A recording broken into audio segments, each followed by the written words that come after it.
So this is the first phone I've actually had in-house which has a USB Type-C connection, so I'm pretty excited about checking that out. Anyway guys, let's get into it.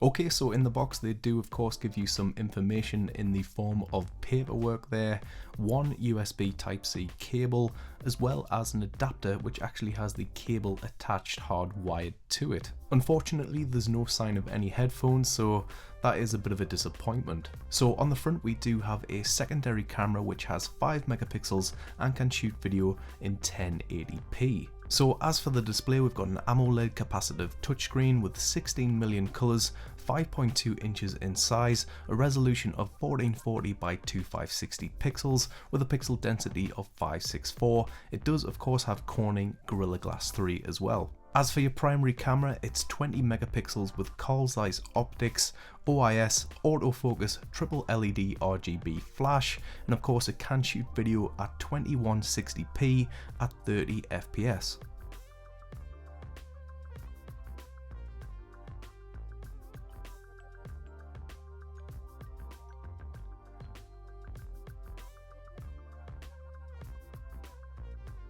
So in the hand you really do get that premium feel, which is really nice, but unfortunately it's quite slippery as well with that plastic textured back. But I must say that that display absolutely just knocks out any complaint of feel out of the water because it looks absolutely gorgeous. As for responsiveness, it's been really quite fluid for the most part, but there has been a couple of times when applications have just crashed and I've had to go back to the beginning, so that pretty much sucked. Now when gaming on the 950 you'd think that there'd be absolutely no problem at all, but unfortunately I did experience some frame rate issues and generally gameplay on there just isn't that fun. But on the plus side you can view some absolutely beautiful looking video on that huge screen. So now guys, I'm going to let you check out some audio on the 950, then I'm going to get back to you with what I think about it.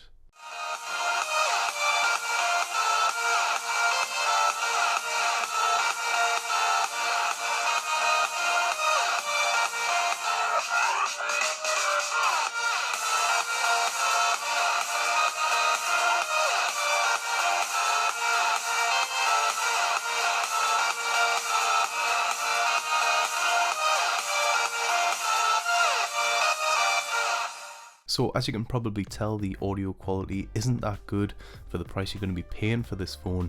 There's no bass or really any qualities to it at all that I actually find acceptable at this price point. I would liken the audio quality of this device to one that would cost you about 40 to 50 quid. Okay, so moving on to a bit more of a positive feature, which is the rear facing camera.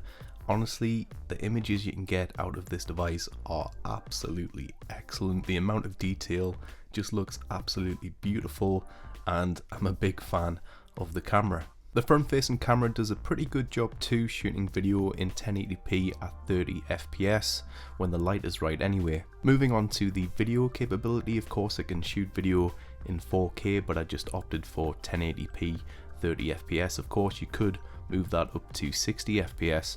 It looks absolutely gorgeous, how you might expect it looking at the images. And honestly, the camera is the best feature of this phone, hands down. Everything else is just a bit lackluster.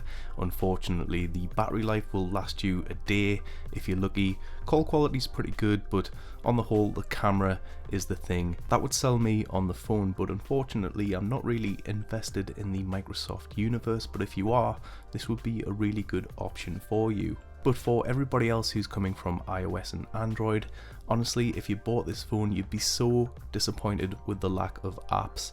Everybody says this, it's because it's true. They really need to sort it out. Anyway guys, what do you think? Be sure to let me know in the comments below. Big thank you to James over at the Ideas Network for the sample. I really do appreciate it. Give me a thumbs up if you enjoyed the video and found it helpful. Thank you very much, and I'll talk to you in the next one.